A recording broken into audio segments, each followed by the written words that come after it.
Hi, everyone. Welcome to the Nonprofit Law 2019 webinar hosted by the Public Interest Law section, along with our partners, Hale, Shaw, and Pfaffenberger, attorneys at law here in West Palm Beach, Daskell Bolton, accountants and advisors, the Side Project Nonprofit Incubator based in Boynton Beach, and our technology partner, Legal Services of North Florida. So thank you to all of our partners. We have a little plug before we get started here today for the Public Interest Law section. We ask that you consider joining when you renew your bar dues this summer. The Public Interest Law section is for all attorneys who have a common interest in advocacy and enhancement of constitutional, statutory, and other rights that protect the dignity, security, justice, liberty, and freedom of the individual or public. So you can check out our website at flpublicinterestlaw.org, and when you renew your bar dues, please sign up for our section. Many of you today are probably on to receive some hour of CLE credit. The reference number is there. It's also available to download in the GoToWebinar control panel under handouts. We'll also be reviewing this again at the end of the presentation. We have some great speakers today. I'm going to let everyone introduce themselves. First up, Phil DeComo. Hey, good afternoon. I am a private practice attorney with the law firm of Hale, Shaw, and Pfaffenberger in North Palm Beach, Florida. A major component of my practice is serving as outside general counsel to nonprofit organizations of various types, scopes, sizes, and I do general corporate work and transactional work with those clients. I'm glad to be here. Thank you for being here, Phil. And next up is Henry Martin. Good afternoon. My name is Henry. I'm with Daskell Bolton. We are a regional firm here in South Florida. I'm a director out of the Boca Raton office. I head the non-for-profit practice for the firm, as well as the co-practice leader for the employee benefit plan and private company practice. And my name is Jeff Fromnick. I'm an attorney. Prior to being an attorney, I was a social worker with a background in community organizing, and I'm the managing attorney at Side Project, and we help small, startup, and medium-sized nonprofits with transactional, corporate, and tax legal issues. So we thank you, everyone, for being here today, and we're going to jump into our packed agenda. So we only have an hour today, so we had to limit ourselves to what we could cover in an hour. And just a few comments before we get into the presentation. Just as a note, this presentation is really keyed towards 501c3 nonprofits. A lot of nonprofit case law in Florida is on HOAs and condo associations. We won't be covering these issues specifically. What we will be covering first is a nonprofit corporate law refresher. This is going to cover some key aspects of the Florida Nonprofit Corporations Act, including the fiduciary duties that you have as a member of the board of directors.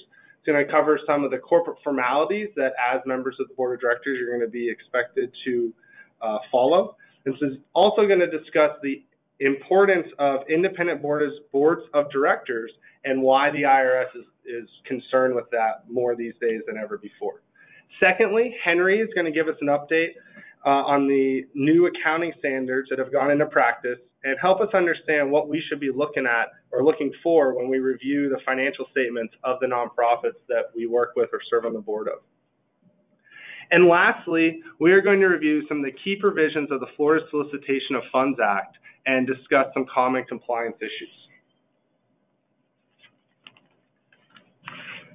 So to start our discussion about the fiduciary duties of the board of directors, I want to share a case from my home state in Pittsburgh.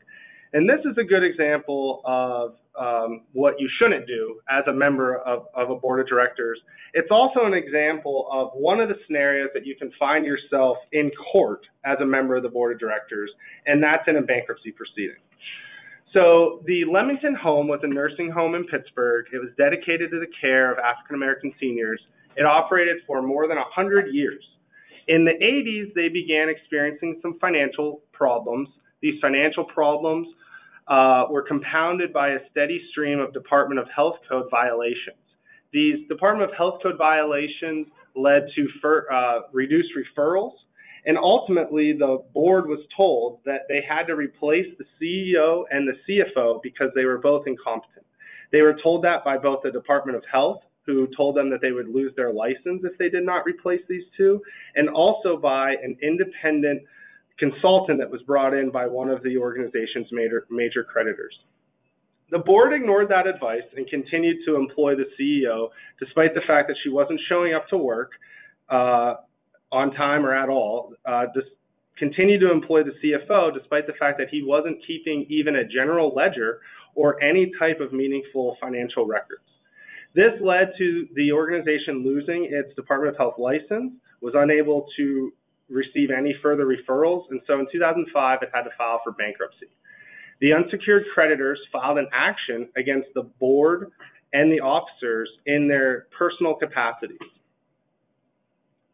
After a jury trial and then an appeal, the U.S. Court of Appeals for the Third Circuit affirmed the multi-million-dollar jury damages award against the former officers and directors, jointly and severally liable for $2.5 million.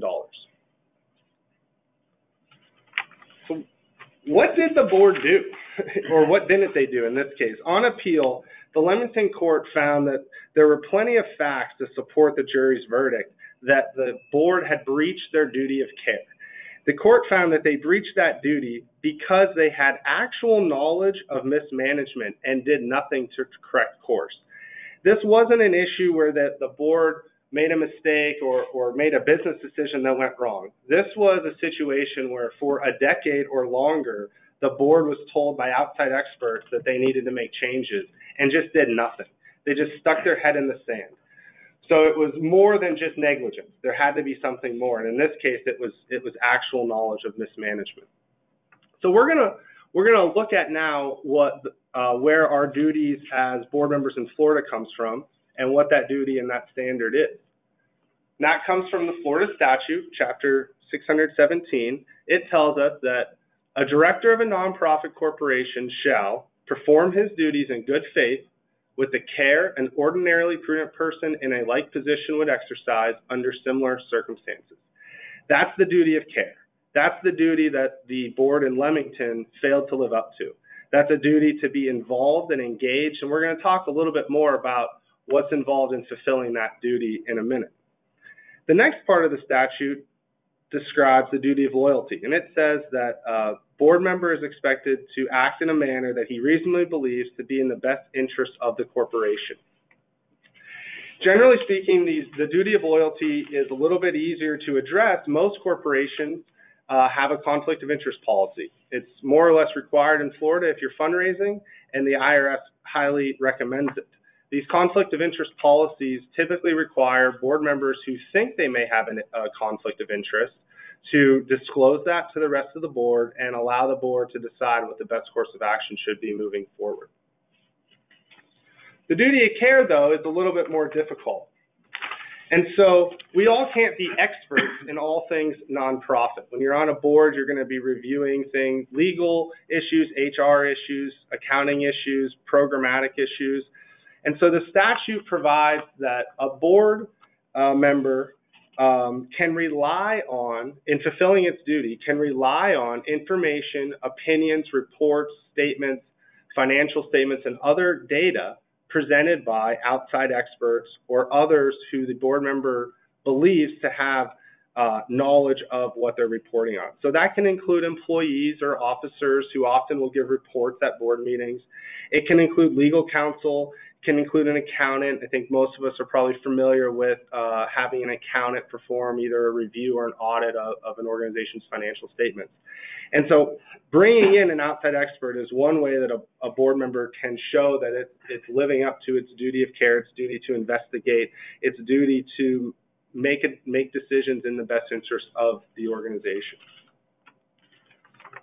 Furthermore, the statute provides a little bit of protection for board members further on in the statute, where it tells us that a director is not going to be personally liable for monetary damages from any decision regarding organizational management or organizational policy unless they breached their duty of care, so unless they've acted negligently, and something else. So, and their breach constituted a violation of criminal law. The asterisk is there because there is an argument in the statute that allows you to make, if you have a reasonable belief that you were not in violation of criminal law, then you might also be protected. A director can be found personally liable if they acted negligently and that negligent action included an improper benefit or self-dealing. So in essence, that it violated their duty of loyalty as well. And the last situation is the situation we saw in the Leamington case, and that's if they breached their duty of care in a way that's reckless, in bad faith, or with a malicious purpose. And the Florida courts have also held the same view when presented with cases that test it. And in a 1997 case out of the Florida DCA, they held that there are valid public policy reasons for not permitting a piercing of the corporate veil to reach an individual director in the absence of crime, fraud, self-dealing, or unjust enrichment. So I believe, like in Leamington, that's going to require more than just negligence. And the public policy behind that, at least one of them, is we want to encourage people to serve on boards. And we don't want to make the risk of serving on a board so high that it discourages people from that board duty. So we started off with the Leamington home case and looked at sort of what it looks like when you breach your duty of care. We've talked about what the standard is in Florida. Now we're going to talk about a few just best practice tips that we've seen other organizations follow that we believe can demonstrate that you're living up to your duty of care, your duty to act as an ordinary prudent board member would. The first and foremost is it's important to have some type of manual or written instructions for the board. So a copy of your policies, your conflict of interest policy, prior minutes and financial statements.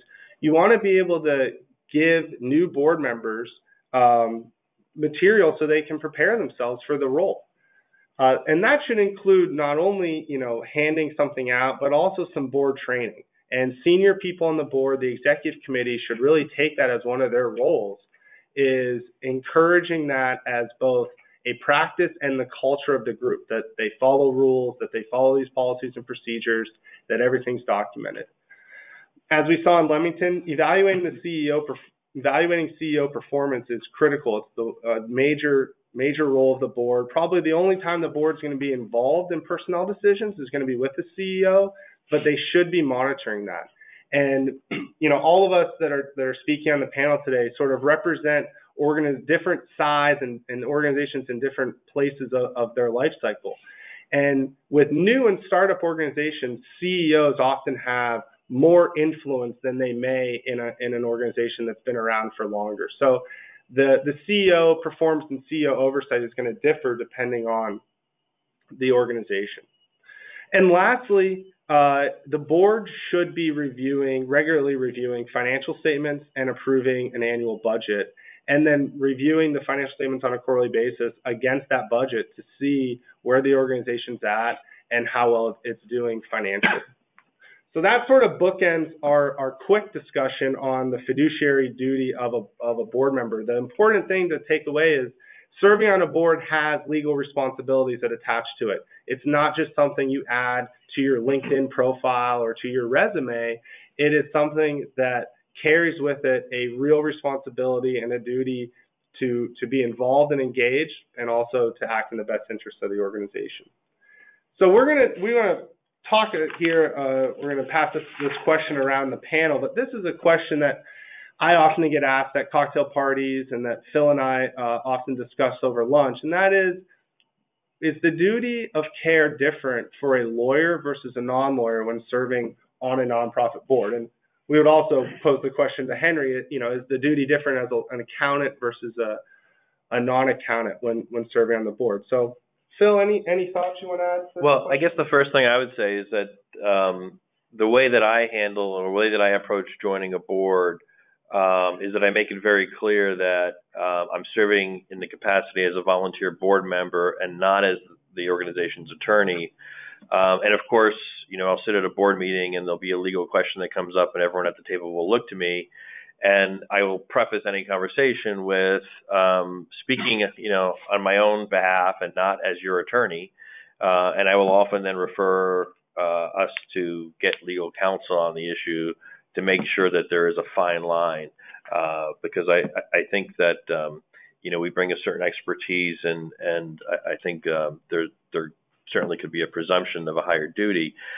Having said that, I would also point out that a number of law firms now require, especially the big firms, require before their attorneys join a board that the organization sign a disclaimer basically saying that this person is serving on the board as a volunteer and not as your attorney, and being very clear about that fact, and not having their attorneys join boards if the organizations won't sign the document, and also reviewing the organization's D&O policy. I see that quite often. Thank you for those thoughts, Phil. Henry, anything you want to add? Pretty much the same. When you're a CPA, you tend to be held at a higher standard. I kind of make the same comment when I join a board, is that I'm looking to join a board, but not looking to do the books or do the bookkeeping or so forth for the not-for-profit the board I'm on. With that being said, you always make yourself available for questions and so forth, but you never want to be in a position where you're acting as management on the board that you sit on. I think that's the most important piece, that at the end, you're not management, you're just a board member. Absolutely. Good thoughts. And I think, the important part that you both sort of highlighted is that it's important to make the expectations clear from both what you expect, and also to sit down with the board chair or the CEO and let them, figure out what are they looking for from you, and make sure that it's a good fit. All right, so now Phil's gonna talk a little bit about some of the reality of serving on a board. Sure. Thanks, Jeff. So as Jeff made clear, the days of serving on boards, for social reasons or solely for marketing purposes is long gone. Although we all see remnants of that, and that may be part of your purpose for serving on a board. Jeff's outlined that you have certain obligations or responsibilities, and it's really more of a kind of a super volunteer mode versus just a casual thing that you do. You have to commit to it. You have to believe in the organization and the mission, obviously. But there's some interesting facts that I'm going to point out that were brought out from a Rock Center for Corporate Governance study that's at the Stanford Graduate School of Business. And it shows that many directors lack a deep understanding of the organizations that they serve in. In fact, 27% of directors do not believe that their fellow board members have a strong understanding of the mission and strategy. That's over a quarter of the directors don't believe their other directors are really tuned into the organization. 42% of organizations don't have a organized audit committee. 69% do not have a succession plan for their CEO or executive director. And while 80% conduct performance reviews of their CEO, 39%, that's almost 40%, do not establish explicit performance targets to measure the performance of their CEO. And 36% of boards do not conduct self-evaluations, which is a really important strategic planning tool. Also, 65% of board members do not believe that their fellow directors have appropriate experience. 65%. Just think about that. 48% do not believe that their fellow directors are very engaged in their work as directors based on time and reliability factors. There is some good news. Almost 92% of directors believe that their CEO or executive director understands the mission and the strategy of the organization extremely well. And 87% are generally satisfied with the performance of their CEO. And interestingly enough, for those of you who are CEOs on the call, 42% of board members believe that their CEO is underpaid. 85% of directors are satisfied with the performance of their organization overall. However, 52% of board members say a subset of the board has undue influence on board decisions. 67% saying that the executive committee has undue influence, and 33% of board members believe that some informal group of board members has an undue influence. 74% of those who say this, though, believes that in some manner having that executive committee or group actually helps the board, helps the organization function. So interesting data to think about in terms of where your organization fits in. Let's get into a discussion of corporate formalities, and I would pose the question to you to ask yourself whether your organization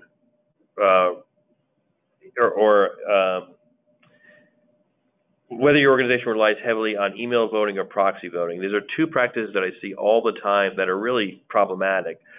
Proxy voting, where a board member gives his vote to somebody else, doesn't attend the meeting.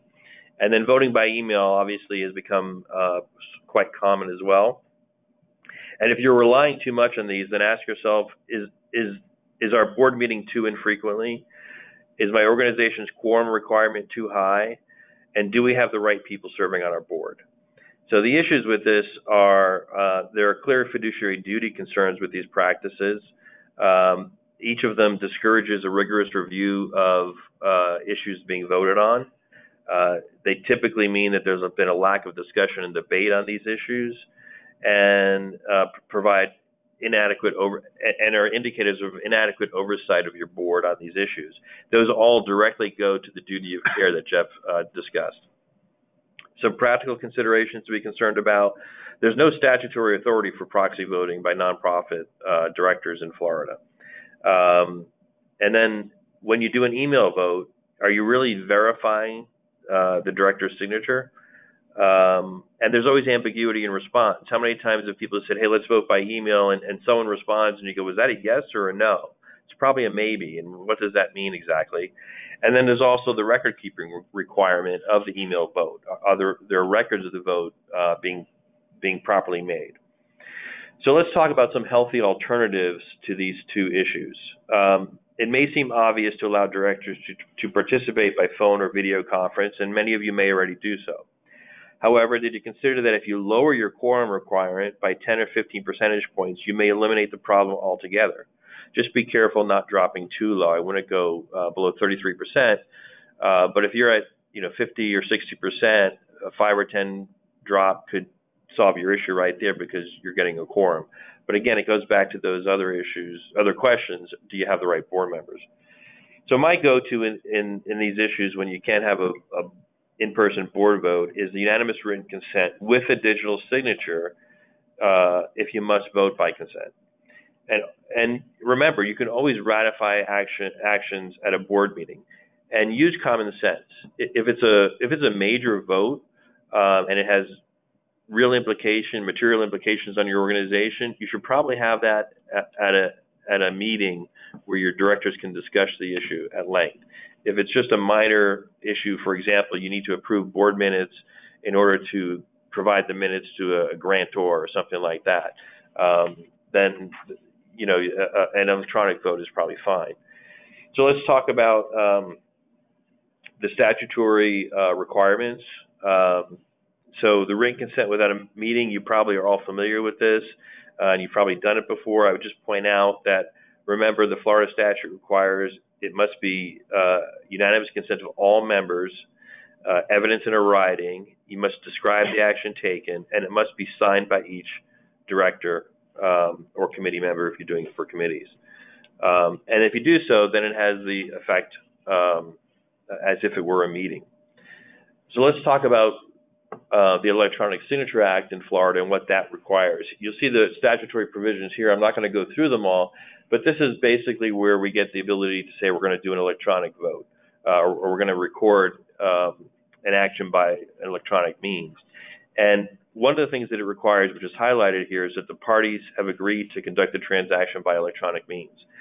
Typically this is pretty easy, but one way to ensure it is if you consider the unanimous written consent provision, which is likely in your bylaws. Quick practice tip, just add a provision that provides that such written consent may be signed using a digital signature as defined by the Electronic Signature Act, and that such digital signature shall have the same force and effect as a written signature. And then you meet the requirement. I will guarantee you 99% of you already have this provision in your bylaws, so a quick little addition of this sentence makes it pretty simple. And then you just have to conduct the formality of the electronic signature. I use a program. You can use DocuSign, Write Signature. There's a ton of programs out there because you need to be able to verify the signature is from the person it's intended to be, and that's the purpose of this software, as opposed to just sending out an email. I'm going to switch topics a little bit now and talk a little bit about the IRS and kind of the growth of an activist IRS, which has come about really because of three trends over the last 10 years. First is just the complexity that's been created in the sector as it's grown tremendously. And then the other issue goes back to Jeff's initial discussion on fiduciary duties, and that is the misuse of nonprofit organizations in a variety of ways. And we've all seen examples online and in newspapers. But what this has resulted in is first and foremost an activist IRS, more activism on the state level, and of course increased public scrutiny vis-a-vis the newspapers and things like that. But so the question is, how did the IRS and what gives the IRS the ability to become activist in a governance standpoint? Well, the IRS increased its role in governance, although there's nothing in the tax code that specifically sets forth compliance standards, because of a belief that there is a direct nexus between good governance and tax compliance. A former head of the IRS in a speech said this when they introduced the new 990 form, which, as you all know, includes all the governance sections, that they believe that because tax compliance is a direct result of good governance practices, that gives them the ability to delve into governance issues. So let's talk about some further effects. Since the IRS's major revisions to the Form 990 to include governance reporting, there are 42,000 less employees at the IRS. Yet, at the same time, the number of audits of nonprofits has increased dramatically. How have they done it? Primarily through software. They're running all 990s now, including, as of last year, the 990 PFs for private foundations through software algorithms that pull out red flags. And when they get a red flag, instead of sending an audit team, what they do is they send a series of compliance letters. And the result has been a 90% effective change rate at the IRS. So they're seeing this work. They're doing more of it. What we understand is that every year they add to the queries in the algorithms. So they're going to get better and better at it and flag more and more issues. So you need to be aware of how important it is to have your 990 done properly and to understand the governance implications. So let's talk about why independent directors. Over the last year, the IRS has revoked the exempt status of nonprofits solely because of having a small, closely held board. They've also withheld exempt status from organizations applying for 501c3 status for having too few board members or no independent directors. So before we get into further on the IRS side, here's where we come out in Florida law in terms of have board authority. We get our authority as a board of directors from 617-0801, which provides that all corporate powers must be exercised under the authority of and the affairs of the corporations managed under the direction of its board of directors. And in Florida, and I know we have attorneys from other states as well on the line, in Florida you're required to have a minimum of 3 directors. Some states you don't have that requirement. The IRS doesn't have a specific requirement. But let's talk about small boards and the risk of private inurement. So the IRS's most recent work plan states that it will examine organizations that show indicators of potential private benefit or inurement to individuals. And so one of the indicators they look at is whether the board is small, closely related. A concentration of power alone, however, is not indicative of private inurement. Control becomes relevant when it is abused. The presence of control of an organization by a few insiders should lead to close scrutiny for the presence of situations overly beneficial to such insiders. So the IRS is becoming more active in this, and there's something called the logical inference standard, which comes from the Bubbling Wells Church case. And this goes back to 1980, but you see it come up in private letter rulings and tax courts frequently. And in this case, 3 directors and voting members, a husband, a wife, and their son, completely control the operations of the church and perpetuated that control. So what the logical inference standard, which came out of this case, states is that while control by the 3 related family members may not necessarily disqualify it for exemption, it provides an opportunity for abuse and calls for an open and candid disclosure of all facts related to the organization, its operations, and finances. If such disclosure is not made, the logical inference is that the facts, if disclosed, would show a failure to meet the requirements of 501c3 status. In this case, the IRS asked numerous times for information and additional information which were not provided. And so we see that case referred to quite often.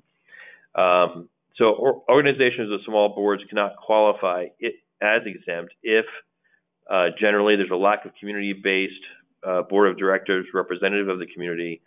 It lacks independence, or if a small group of directors have exclusive control of the organizations and the management of its assets, funds, and operations, and it refuses to expand its board. However, notwithstanding all of this, small governing boards are not precluded from exemption.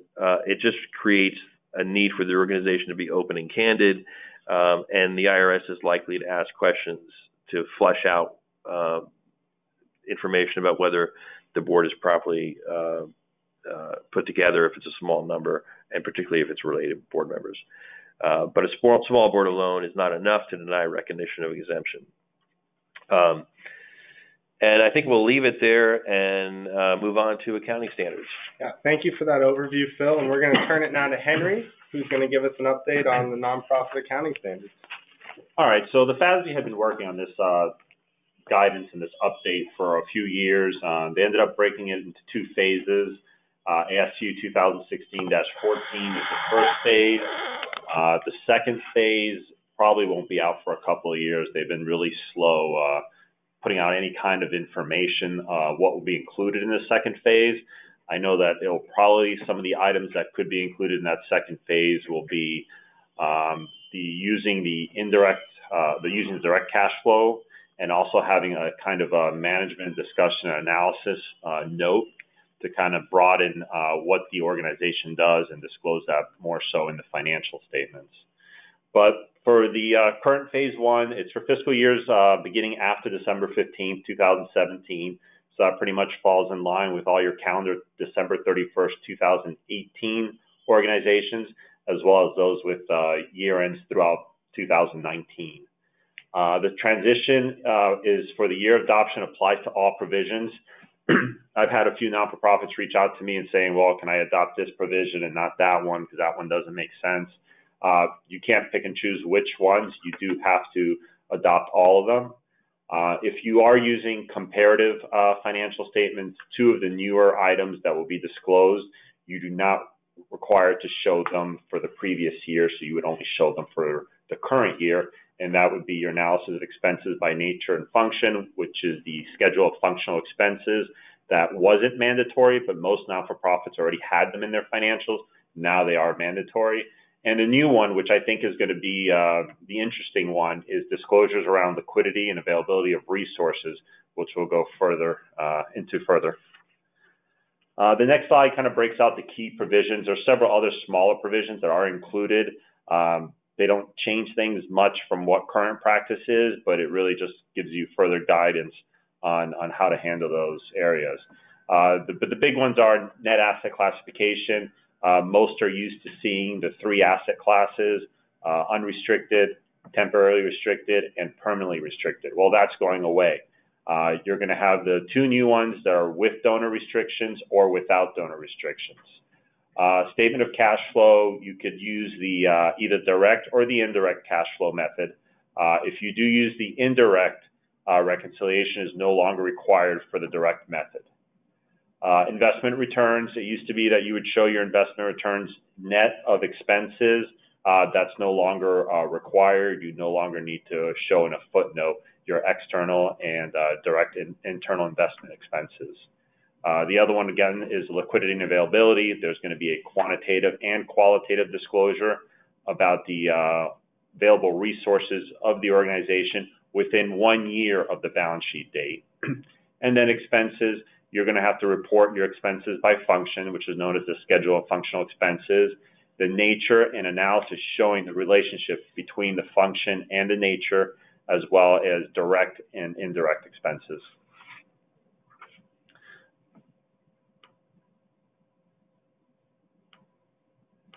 Sorry about that, guys. Keep talking. Keep talking. All right. So this next slide really breaks out is a presentation. Everybody's used to kind of seeing the way current GAAP requires it, shows unrestricted, temporarily restricted, and permanently restricted. The new guidance revised is going to have without donor restrictions, which is your normal unrestricted, and then your current temporary and permanently will now fall within donor restrictions. With that being said, you're still going to break out in a footnote with donor restrictions between temporary and permanent. So those might be going away on the face of the financials, but they will be included in the footnotes. There are some additional disclosures. The amounts, the purpose, the type of board designations, those will be required to be disclosed in the footnotes of the financial statements. As far as the 990 goes, the IRS hasn't caught up with the FASB, so the presentations will not match up perfectly going forward between a 990 and audited or reviewed financial statements, as the 990 will stay with the old format of unrestricted, temporarily restricted, and permanently restricted. What you'll probably see is some kind of reconciliation in 990 to get you from the 990 net asset classifications to the new GAAP standards. This next slide just goes over some considerations. Previously, we'd seen a lot of unrestricted net assets and unrestricted net assets board designated. One of the comments the FASB came out and said is, if it's going to be board designated, that's fine, but you actually have to have a board resolution to say that those assets are board designated. If you do not have a board resolution, then you have to keep them as unrestricted or without donor restrictions and not mention the fact that they're board designated. Another consideration is underwater endowment funds. In many cases, they'll be supplemented with additional information. Do you have a policy for spending an underwater endowment if the donor instrument is silent? This comes a lot from the recession we had in 09, 10. A lot of these endowments went underwater, and the instrument or the endowment itself was silent on how to treat this. Underwater endowments historically was shown as a reduction of unrestricted. Going forward, it's going to be part now of donor restrictions. So you won't see the loss in the unrestricted net asset. You'll now see this to be shown in either temporarily or permanently. And if you're showing comparative prior years, there'll be a restatement for comparative numbers. This next slide just goes over what I just spoke about, the revision of the net asset classification. The second piece for the enhanced disclosures is really showing what the original amount or if there's a minimum level required by donor or law for such funds. Additional fair value disclosures. GAAP looks at things either level 1, 2, or 3, and they really want to see if any of these endowments could hold stock that's not publicly traded or any kind of instrument where you cannot get the value of it, saying going online and going to Yahoo Finance and putting in a ticker number for a stock symbol and getting its value that way, as well as the board's policy or actions taken, consider any kind of appropriation of endowment funds. This next one is I think the one that's going to give most folks a little trouble at first. What they're trying to come out with this is say, all right, we have total financial assets 1 year from our balance sheet date. How many of these assets are truly available, unrestricted for general expenditures? You'll see a lot of non-for-profits out there that have large assets in the millions, but when you really look at it, most of those assets are not available for general expenditures.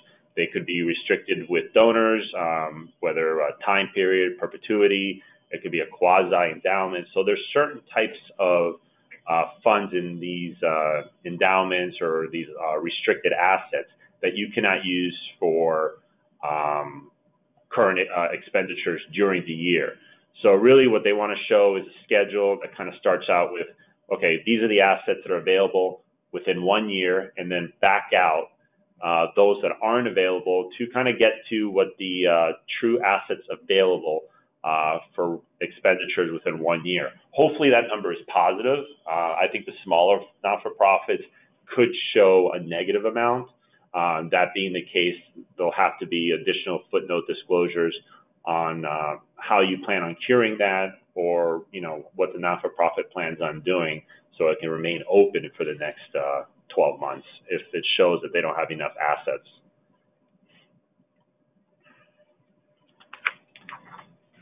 Some of the considerations related to liquidity availability is, what's the most desirable format to comply with the guidance, but also be able to, kind of have the reader be able to figure it out without having to be a CPA or somebody with financial management experience.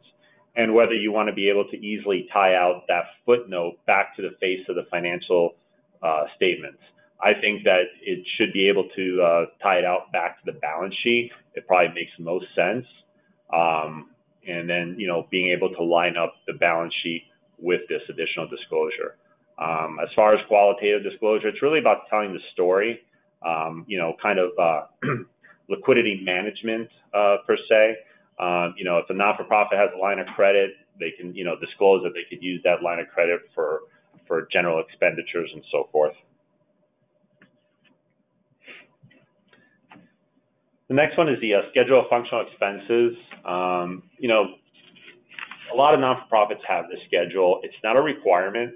Now it is a requirement, but up until this standard came out, it was not a requirement to have it. We really should look at it to see is where is the expenses going? Where is the not-for-profit spending their money? Are they spending it in program? Are they spending it in fundraising? Or are they spending it in management in general? And obviously, you want that column that says management in general to be as low as possible, and still be factual to show that you're using those funds that the not-for-profit raises for its programs. You will need to show qualitative disclosures about the methods used to allocate costs among the programs and support functions, and those are going to be some direct and indirect, and I'll go over for the different areas. For the program services, these costs relate to providing the organization's program and or services in accordance with its mission statement. So under program service expense, you're going to see the salaries of any direct program workers, as well as those are direct supervisors of the direct program workers, and then those in charge of tracking eligibility for programs, any benefits related to the individuals, costs related to the individuals having a place to work. For example, you would allocate portions of rent, telephone, utilities, computers, and so forth. And the costs that directly benefit the program would also be shown in this column. Fundraising are expenses incurred by the organization for the purpose of obtaining contributions. So if you have cash contributions coming in, you do have some kind of fundraising happening. And in that case, it would be disclosed here. The reality is that a donor receives nothing or something of substantially less value in return. And that would, show as a contribution, as a revenue, and then the fundraising expense would relate to this column. And sort of like the program, you're going to have the salaries of your fundraisers, your fund development individuals here. You're going to have your grant writers and all the benefits for these individuals as well. Costs related to rent, telephone, utility, again, a place to work, those would be allocated to fundraising. Postage and printing costs are usually pretty big for fundraising, whether you're sending out mailings or you're having a fundraising event. The maintenance of your donor list would fall under here, and any kind of publicity or conducting any fundraising campaigns would also show up on your fundraising expense. Again, if you have contributions, if you have money coming into a non-for-profit, it's hard to argue that you don't have some kind of fundraising expense.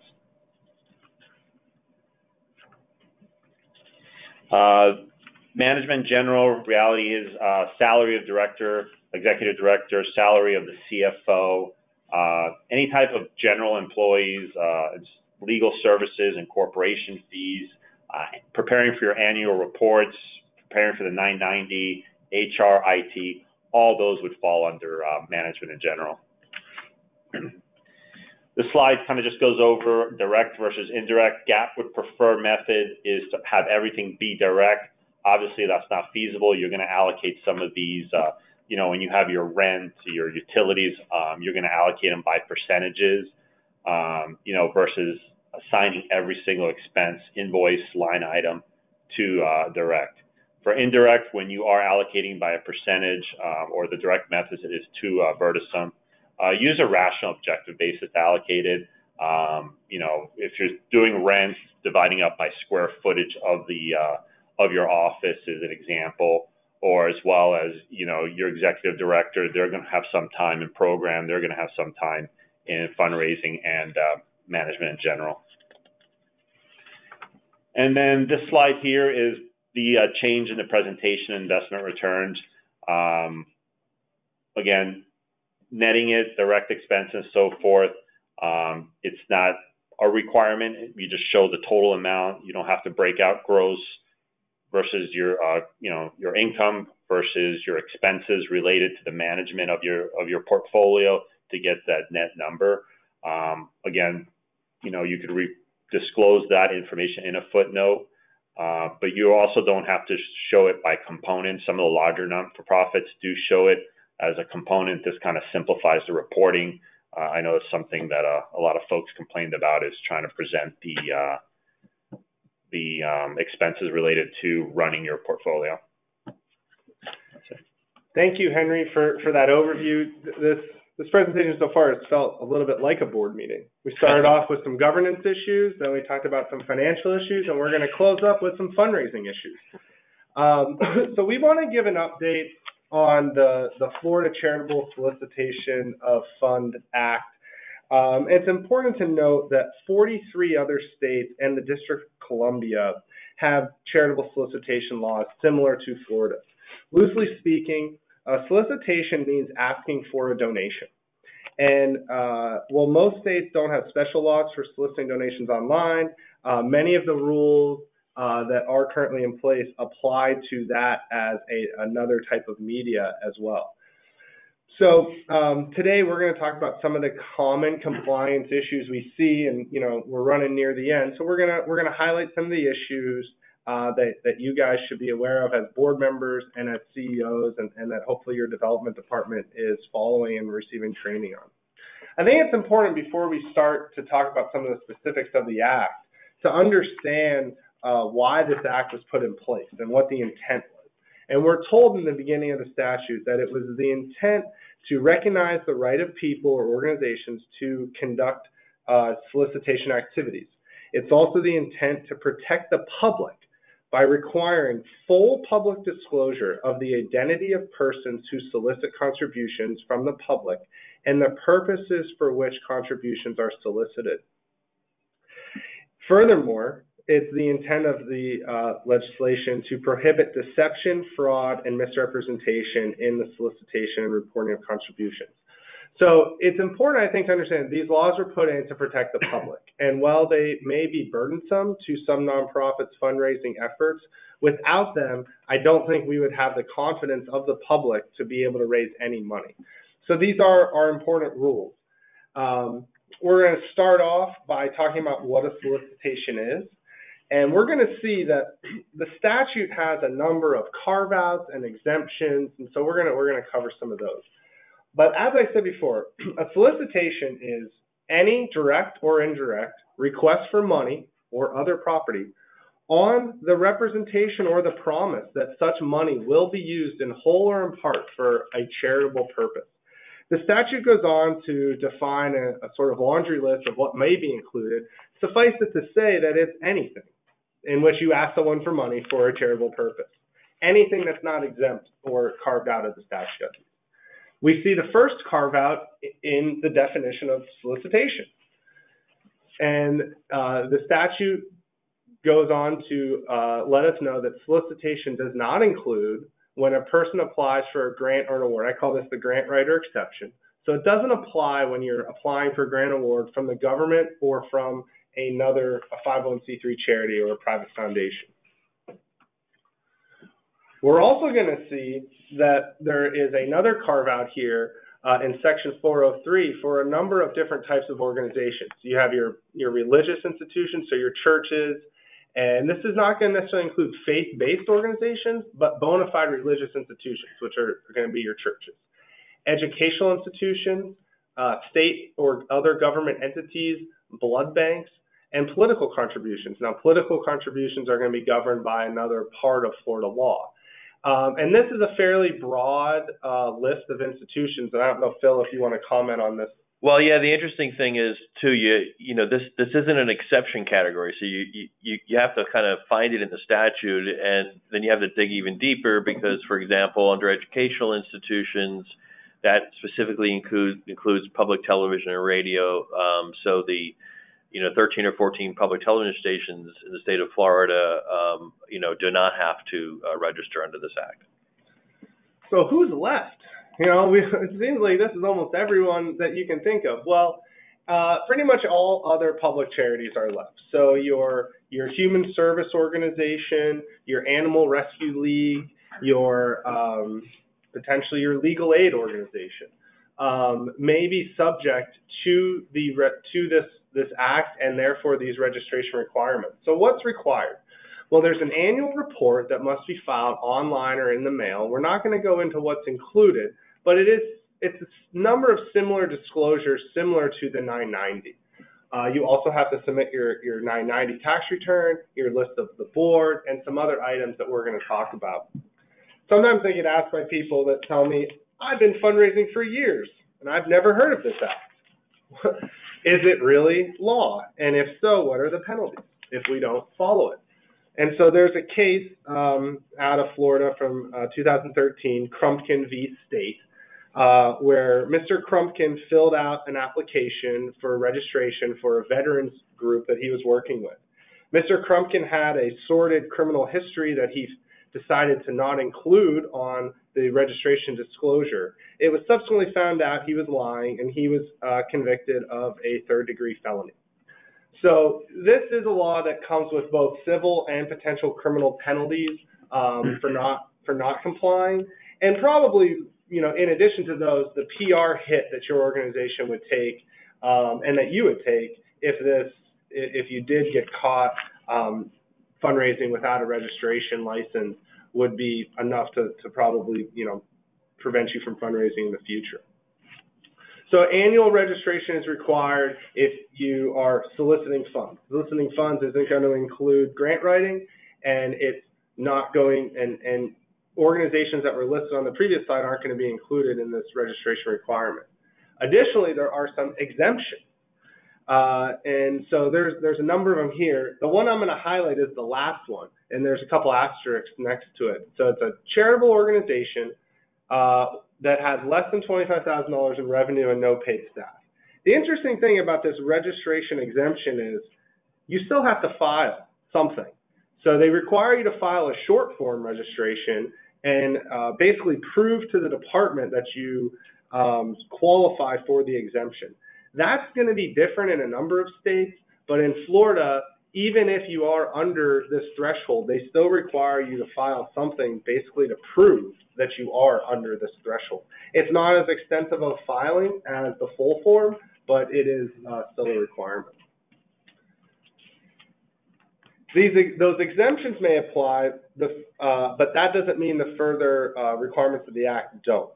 And so even if one of those exemptions apply, you still need to follow some of the subsequent rules that this Act lays out. The first and foremost one is that charities need to use donations and solicited funds for what they told people they were going to be used for. So if you are fundraising for a specific purpose, the funds should be used for that purpose. Many organizations will choose to raise funds in general, for general purposes or to support their mission in general. That's completely okay, but you want to make sure that you are mindful of what you're including on the solicitation as the purpose of the funds. Furthermore, there's going to be a number of disclosure requirements. So if requested, you must provide the name and phone number of a representative that more information can be sought at, as well as financial records that are going to be submitted to the department anyways, but if requested, you will also have to provide those within 14 days. And the last disclosure requirement is the bolded, all caps text you see here. That's a required disclosure statement that must be conspicuously displayed on all solicitations. Furthermore, the registration number issued by the department must be printed on, or must be included on every printed solicitation. We often get asked about this disclosure as it relates to online fundraising, social media-based fundraising. Does it have to be included in the tweet or the Facebook post? Our position on this, we haven't found any case law on it, but our position on it, and the other panelists may have other positions, but our position has been that it needs to be at the point where the donor is going to enter his credit card information in, or enter his PayPal information in, or enter payment. And so if you're tweeting or have a Facebook post that talks about your organization and encourages people to a website to give, this disclosure should be on the payment screen of the website. Does it have to be on every page of your website? It's our position it does not. Again, I think your websites serve multiple purposes, and it's been our position, and we've hadn't had any issues that including it on the payment screen or a specific donation page that you may have is going to be enough to meet the requirements of the statute. All right, we're running out of time here, so we're just going to sort of highlight the last couple of issues, and this really has to do with third-party fundraisers. So many organizations struggle and are always trying to find creative ways to raise money, and oftentimes will hire or partner with third-party individuals. And so Florida is going to govern many of these situations. The first is a professional fundraising counsel, and that's someone that's hired to manage, advise, consult, prepare information for a solicitation. But keep in mind, this doesn't include a grant writer. We saw the grant writer exception in the definition of solicitation. So it's not going to include a grant writer, but any other type of fundraising counsel that you bring on, a consultant that you bring on to help with an annual campaign, to help with a planned giving campaign, to help with a capital campaign, that person may be a fundraising counsel and may need to be registered with the department, and there's some additional requirements that are going to apply. It's not, fundraising counsel is not a volunteer or a bona fide employee. That means an employee that receives a W-2 at the end of the year. So what it is a third-party consultant that does this for your group and maybe other groups. And I would throw in, be careful of online providers who say they're just a portal or providing a back office kind of thing for facilitating credit cards. Oftentimes they fall under solicitor under the statutory definition, so be careful if they tell you they're not. Absolutely, and Phil, that's a great point that really comes back to that duty of care issue, right? You don't want to take legal advice from a non-lawyer that has a personal interest in the matter. And so, our best practice tip with the professional solicitor and the professional fundraising counsel is that the development team knows that these are issues and that the CEO is familiar with these rules, and that they're making sure the development department's following them. So professional solicitor, as we close up here, we may go a few minutes late. If you need to sign off, that's okay, but we want to get through the next topic. Professional solicitor is very similar to a fundraising counsel. However, they are going to have possession of the funds raised. So where a fundraising counsel is just helping prepare materials and never is making the ask and is never handling any of the money, a professional solicitor is. The example of a professional solicitor is the classic one is the telemarketing company that calls you, asks for a donation to the American Cancer Association or American Diabetic Association. When you go to pay them, you give them your credit card number, they collect the money, and then some percentage of whatever you gave them eventually goes to the charity, but another percentage stays with that for-profit company. Because they are handling funds, the state is going to have enhanced requirements and sort of enhanced oversight than they would if they were just a fundraising counsel. And there's going to be registration requirements, a bond requirement, and a number of disclosure requirements that that you want to make sure that the people you're hiring are following. Like Phil said, you're going to hear of a lot of folks that are doing stuff online and saying, hey, we're just processing the payment. That's something that you really want to study and make sure that you're not in violation of these rules. The last topic is the most fun topic, and that's commercial co-ventures. A commercial co-venture is more or less a for-profit business or person who conducts a charitable sales promotion. What's a charitable sales promotion? It's an advertising campaign which represents that the purchase or use of a good or service benefits a nonprofit organization. These are fairly common. I think the example that I see a lot is with restaurants and bars that often will do promotional nights for certain charities. I've also seen it with, the Legal Aid Association here in Palm Beach County has a deal with Brooks Brothers, where during the month of, 1 month a year, if you take a coupon into Brooks Brothers, a percentage of whatever you spend is going to go back to support the Legal Aid Society here in Palm Beach County. So these commercial co-ventures and charitable sales promotions are fairly common. I think they're a good way to raise some money in a fairly easy way that the for-profit's doing all the work, typically promoting it. But it also helps get your name out there and let people know what you're doing. And it does come with some rules. Now in Florida, the rules are not as burdensome as some other states, but there are some rules. And the rules are primarily record keeping and administrative in nature.